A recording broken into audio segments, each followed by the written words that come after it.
Yo, what's up guys? DIY Scoot.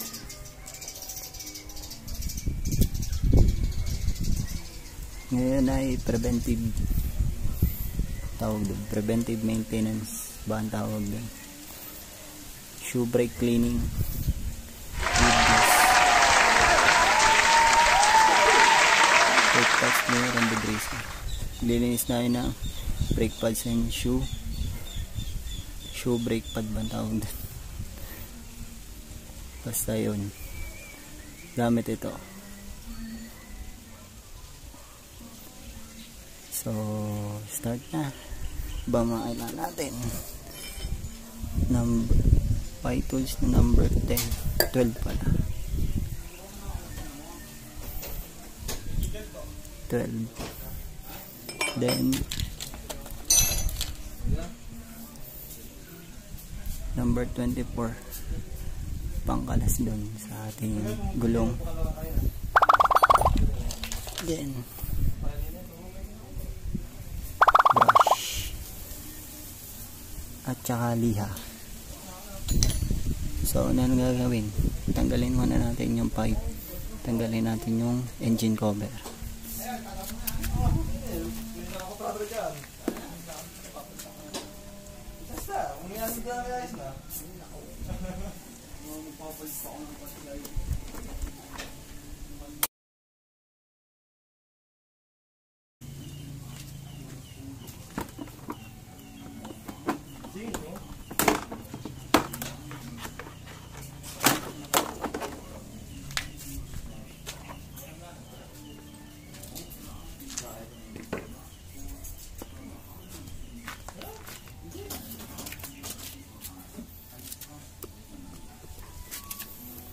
Then sunod natin ay tanggalin yung ating pipe doon sa head.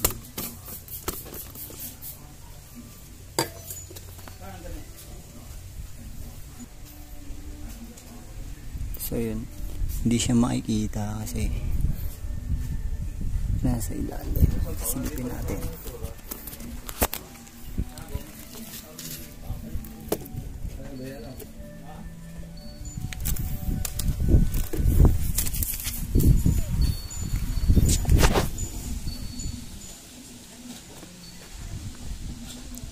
Yan, yung part na to tanggalin natin. Sa pagtatanggal pala nito, make sure na hindi po na galing sa takbo yung motor nyo, hindi siya mainit para hindi siya ma-lost thread. So tanggalin naman natin.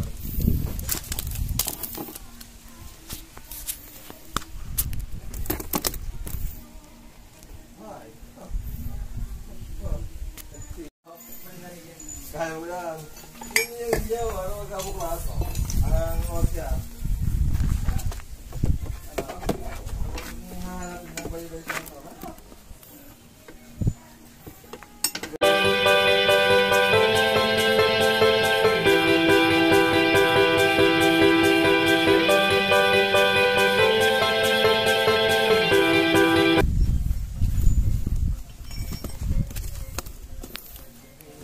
Then bago natin tanggalin yung lalawagan ko na yung nasa ilalim, ito muna yung bracket, luwagan din natin.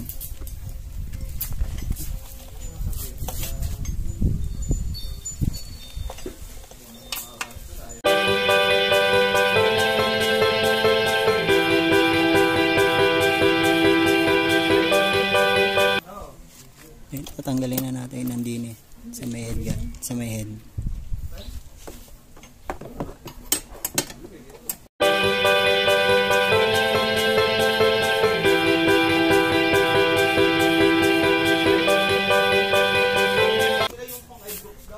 Tanggal na ating pipe.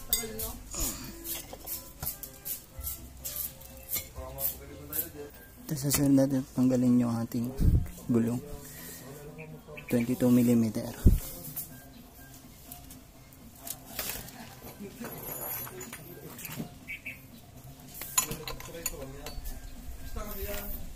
Po wala, 24mm.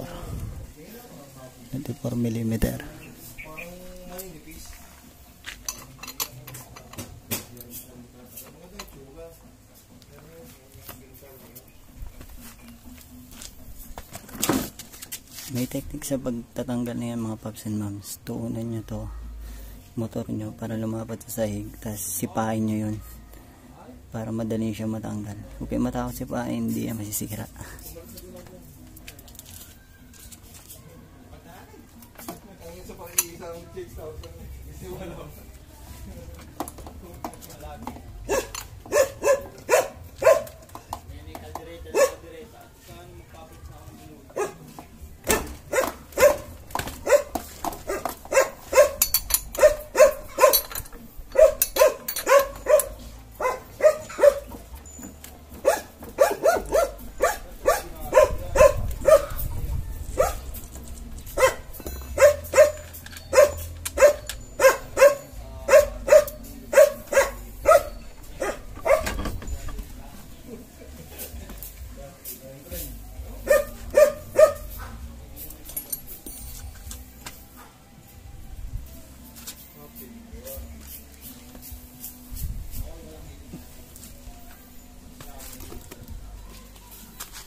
So yun, nakalas na natin. Epic fail yung unang sipa. Yung brake shoe.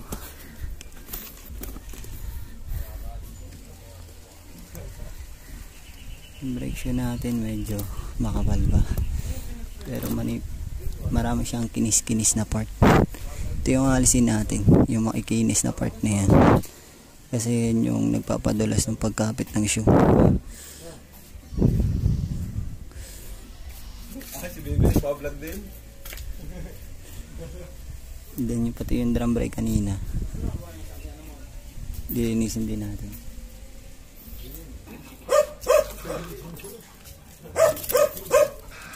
Ito yung panlinis. Brush, tapos liha.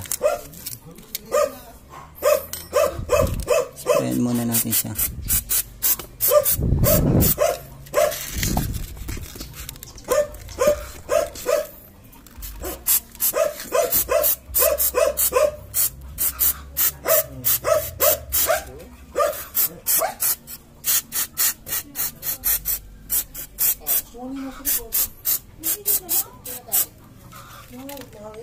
Ispisin natin.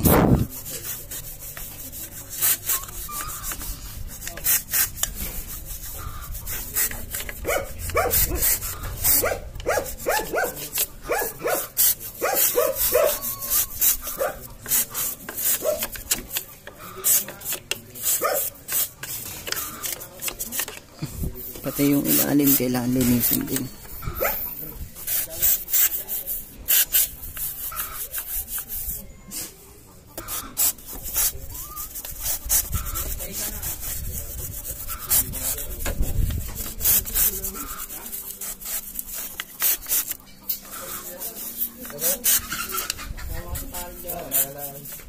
Yan, linis na. Tapos dilihain natin ng konti.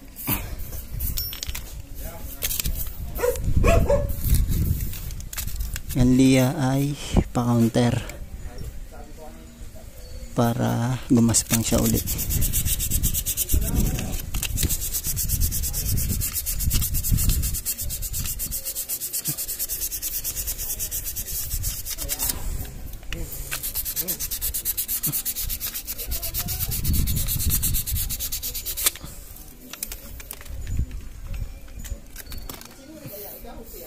Tapos linisin din natin.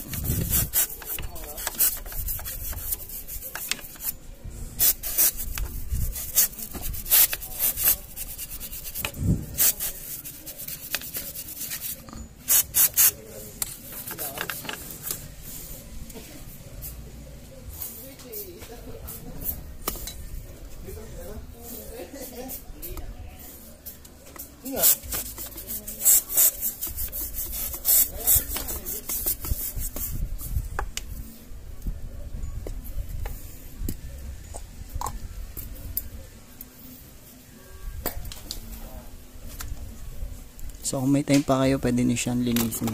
Ito, crankcase cover nyo. Yan. Pwede nyo linisin dahil tanggal na to. Then yung drum brake naman.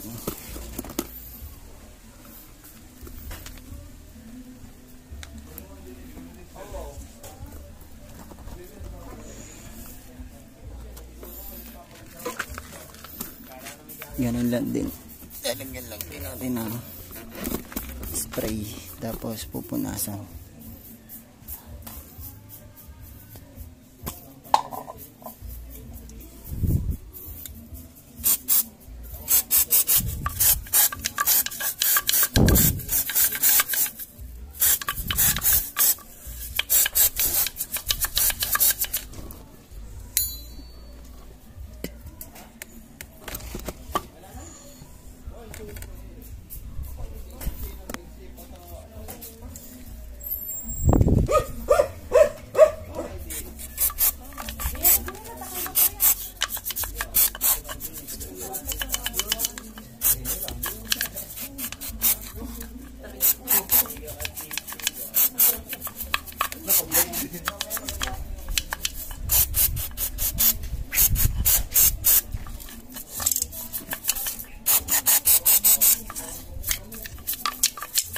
Yes, punasan na.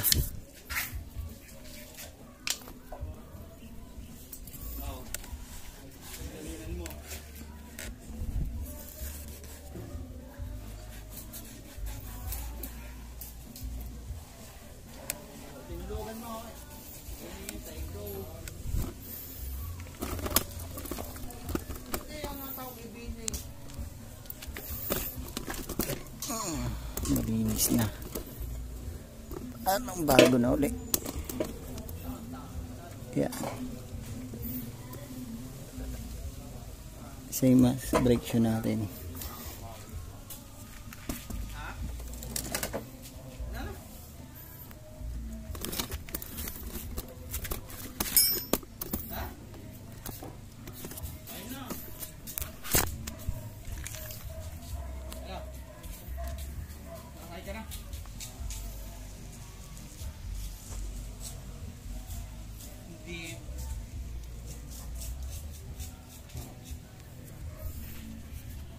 So babalik na uli natin siya. Sa pagbabalik nito, ganun uli ang proseso. Kaso pwede kayo humingi ng tulong para ma-preno yung sa likod, yung sa cable nya, para ma-lock natin umayos. And then sa magtatanong kung gaano nakatagal ang motor ko, ito po ay nasa 2.5 years na. At ngayon ko lang siya nilinis talaga. Makapal pa yung brake shoe natin, para malaman kung nakakapit pa to o hindi na. Kita nyo yung adjuster sa likod. Ito. Yan. Yung adjuster na yan, kapag pinipiit nyo papasok, ibig sabihin hinihigpitan nyo yung cable, yung tawag dun, yung handle ng brake, umaangat siya para umapit. Ibig sabihin nun, madulas na yung brake shoe natin o kaya paubos na. Yan ay nasa stock pa na settings niya ang ginagamit ko. So nilinis ko lang talaga siya. So balik na natin.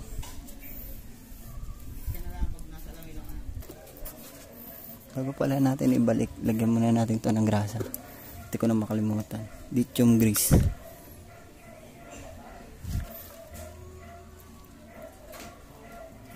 Ayan. Para madulas siya kasi ano to eh, tinuyo to ng brake shoe.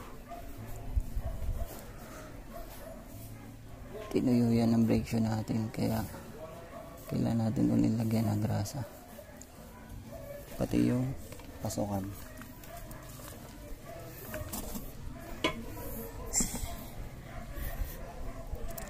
Ito.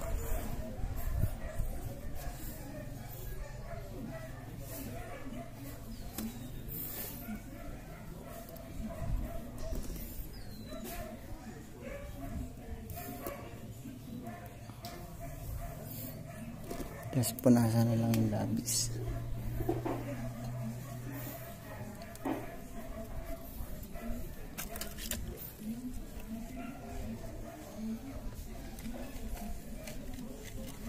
Pwede na natin siya ibalik.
mamaya natin siya pakakaipitan.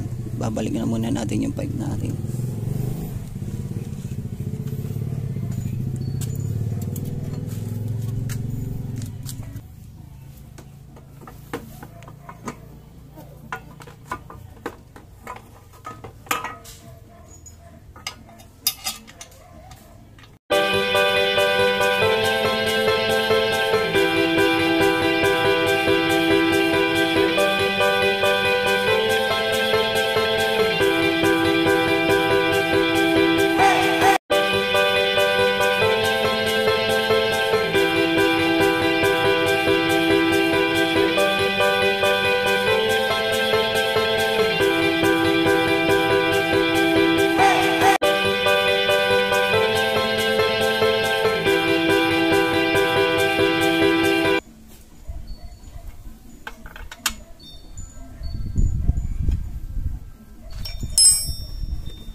Ngayon, iigpitan na natin yung kanina. Sa pag-iigpit, kailangan nyo, pwede kayo humingi ng tulong para matuunan yun. Tapos yung preno sa likod, hawakan nya para maigpitan to. Hihingi ako ng tulong ngayon.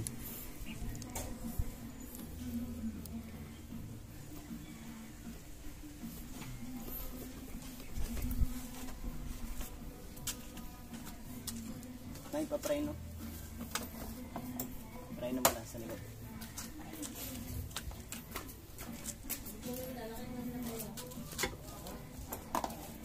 Gusto na mo dito.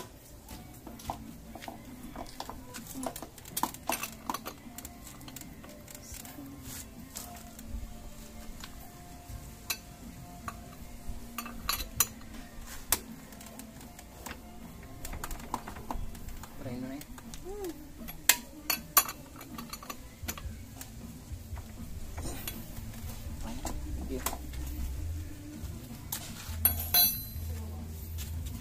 Testingin na natin.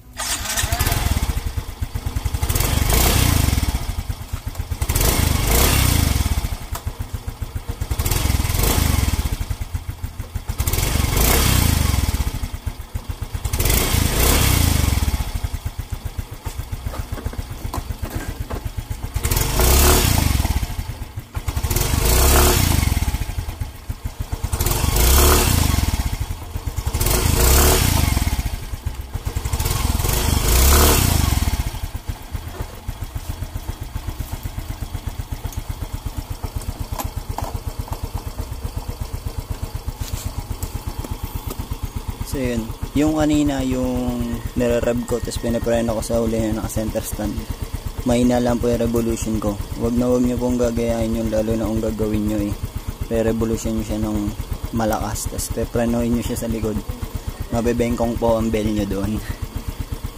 Bawal na bawal po yun. So ayun, di ko na engine cover na lang, hindi ko naikabit. Kakabit ko na lang, hindi ko na napakikita kasi madali naman siyang gawin at alisin. So ayun, mga paps and moms, maraming salamat sa panonood. Naway may natutunan po kayo. Patuloy po sana kayong subscribe at manood sa aking YouTube channel. Sa mga hindi pa nakaka-subscribe, subscribe na po kayo and click the bell icon para updated kayo sa channel ko. So ayun, maraming salamat sa panonood. Ciao!